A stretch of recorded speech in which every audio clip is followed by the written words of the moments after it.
Hi friends, welcome to மா kitchen. இன்றைக்கி அவலும் ஓட்ஸும் வச்சு ஒரு பிரேக்ஃபாஸ்ட் ரெசிபி எப்படி பண்ணுறதுன்னு பார்க்கலாம். அதுக்கு லேசான அவல் எடுத்துருங்க. வெள்ளை கலர் அவல் லேசானது எடுத்துருங்க. இது நல்லா வாஷ் பண்ணிடலாம். இப்போ இது நான் வாஷ் பண்ணுறேங்க.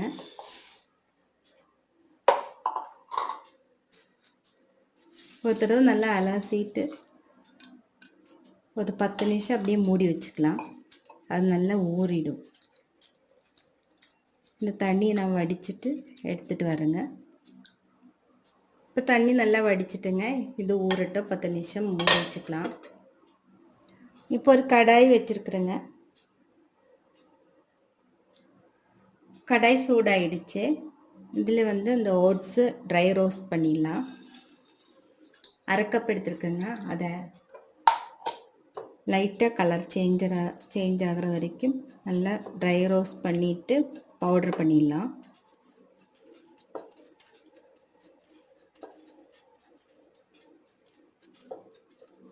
ரொம்ப ஹெல்த்தியான பிரேக்ஃபாஸ்ட் ரெசிபிங்க. எல்லோரும் செஞ்சு பார்த்துட்டு உங்கள் கமெண்ட்ஸ் எனக்கு மறக்காமல் சொல்லுங்கள். இப்போ நல்லா ட்ரை ரோஸ்ட் ஆகிடுச்சு பாருங்கள். இது ஆறின பிறகு நல்லா பவுடர் பண்ணிடலாம். இந்த வறுத்து படித்த ஓட்ஸ் இந்த அவல் கூட ஆட் பண்ணிக்கலாம். நம்ம சோக் பண்ணி வச்சு அவல் கூட ஆட் பண்ணிக்கலாம். நல்லா ஃபைனாக பவுடர் ஆயிடுச்சுங்க.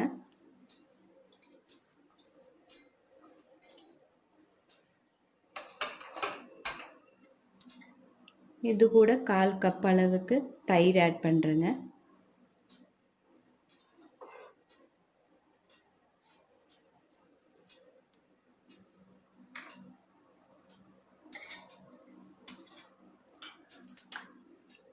கால் டீஸ்பூன் அளவுக்கு ஜீரகம் ஆட் பண்ணுறேங்க.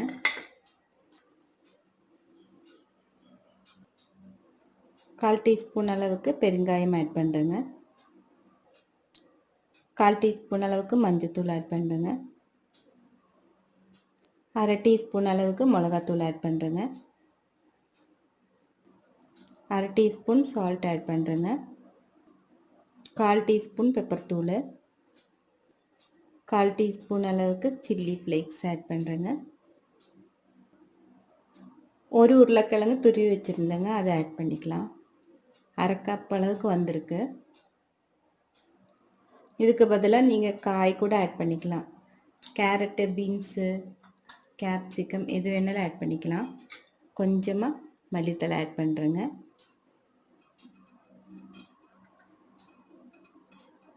இப்போ நல்லா மிக்ஸ் பண்ணிக்கலாம். தேவையான அளவு தண்ணி ஊற்றிக்கலாம்.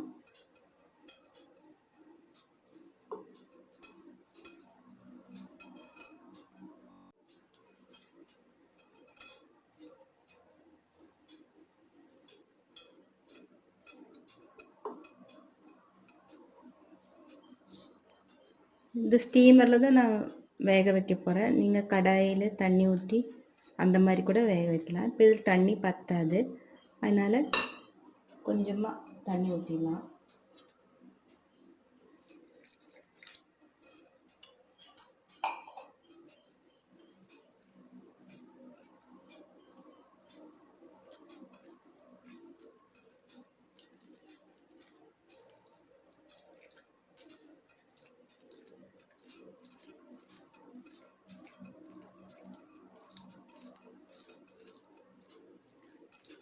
உங்கள்கிட்ட ஓட்ஸ் இல்லைன்னா நீங்கள் கடலை மாவு கூட ஆட் பண்ணிக்கலாம்.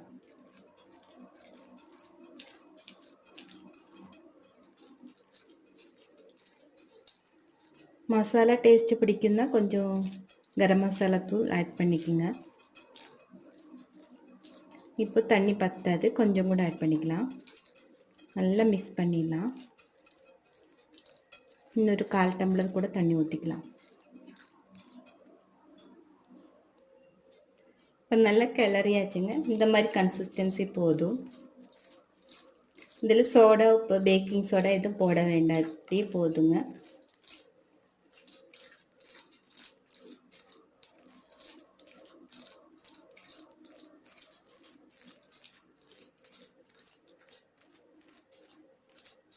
இது ஸ்டீம் பண்ணிடலாம்.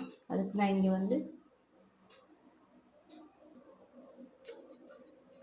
Cake tin எடுத்துருக்கேங்க. கேக் டின்னு இல்லைன்னா ஏதாச்சும் ஸ்டீல் டப்பா எதாவது ஸ்டீம் பண்ணிடலாம். நான் கொஞ்சம் நெய் அப்ளை பண்ணுறேங்க. நெய்யை எண்ணெய் எதோ அப்ளை பண்ணிடலாம்.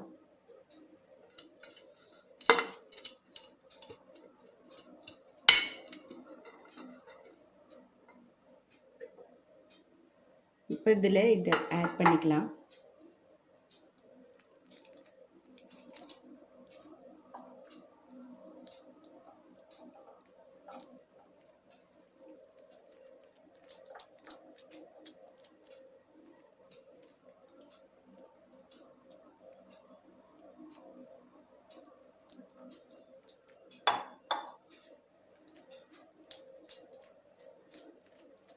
ஒரு 20 நிமிஷம் ஸ்டீம் பண்ணிடலாம்.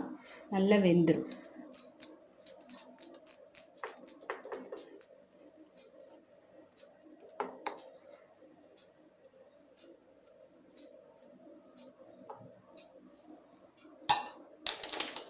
கேரட் பீன்ஸ் எல்லாம் போட்டால் பார்க்குறதுக்கு நல்லாயிருக்கும். கொஞ்சம் வெள்ளை எள்ளு இருக்கு இல்லைங்களா, அதை ஆட் பண்ணுறேங்க.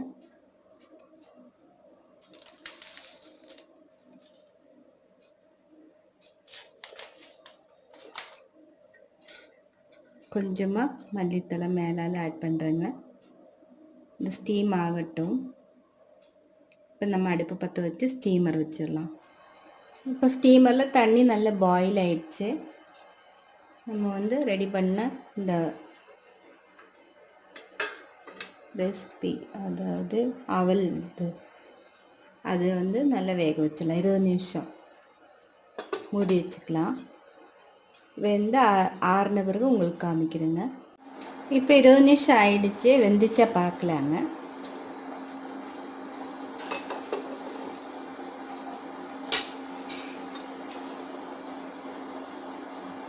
நல்லா வெந்திருக்கு. இது ஆறட்டுங்க. ஆறிட்டு சர்வ் பண்ணும்போது உங்களுக்கு காமிக்கிறேன். பாருங்கள், ஓரமெல்லாம் விட்டு வந்துருச்சு. இப்போ கொஞ்சம் ஆறட்டும், வெயிட் பண்ணலாம். இப்போ ஆறிடுச்சு. டீமோல்ட் பண்ணியாச்சுங்க. மெதுவாக எடுத்துடலாம். பாத்திரம் மட்டும் கொஞ்சம் சூடாக இருக்குது. பாருங்கள், நல்லா வந்திருக்கு. ஒட்டாமல் நல்லா வந்திருக்கு. நல்ல மணமாக இருக்குது. இப்போ நம்ம என்ன பண்ணோம்னா, இது கொஞ்சம் கூட பார்க்குறக்கு லுக்காக இருக்கிறதுக்காக தாளிக்க போகிறேங்க. ஒரு பேன் வச்சுருக்குறேங்க.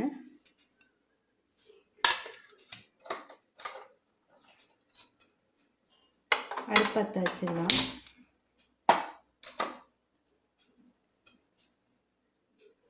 இதில் கொஞ்சோண்டு ஆயில் ஊற்றிக்கலாங்க. ஒரு 2 டீஸ்பூன். இதில் மொத்தமாகவே இந்த ஆயில் தான்.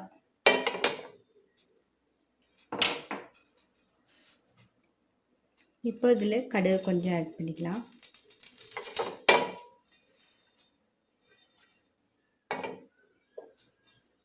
கடுகு கொஞ்சம் வெடிக்கட்டுங்க.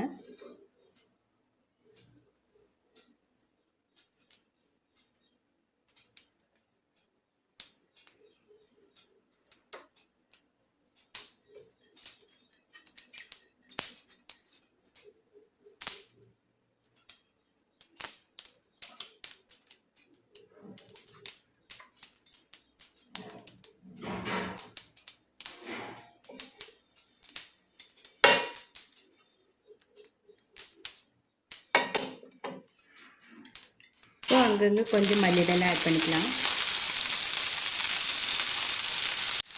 இப்போ நம்ம வந்து ஸ்டீம் பண்ண அந்த பிரேக்ஃபாஸ்ட் ரெசிபி வந்து இதில் ஆட் பண்ணிக்கலாம்.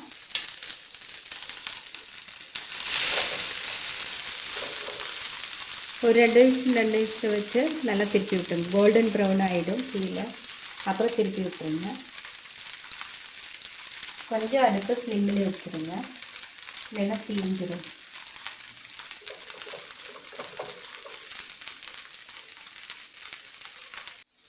இப்போ திருப்பி போட்டுக்கலாம்.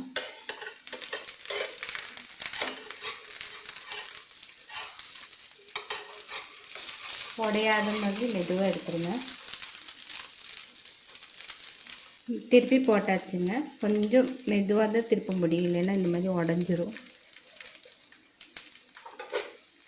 இப்போ இந்த பக்கம் ப்ரௌன் ஆயிடுச்சு இல்லைங்களா, அதே மாதிரி அந்த பக்கம் கொஞ்சம் கோல்டன் ப்ரௌன் ஆகட்டும். வெயிட் பண்ணலாம். இது சட்னி கூட சாஸ் கூட எது வேணும் கூட சாப்பிட்லாம். சூப்பராக இருக்கும். டேஸ்ட்டும் நல்லா இருக்குங்க. எல்லோரும் செஞ்சு பாருங்கள். உங்கள் கமெண்ட்ஸ் எனக்கு மறக்காமல் சொல்லுங்கள்.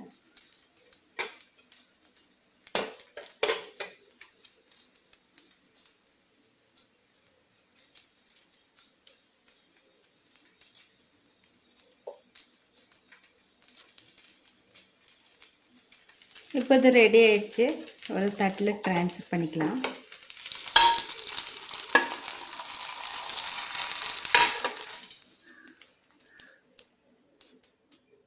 பாருங்க, சூப்பராக வந்திருக்கு.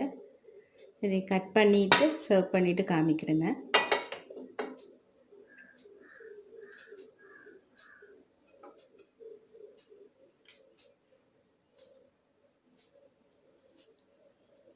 பாருங்க, எவ்வளோ நல்லா வந்திருக்கு.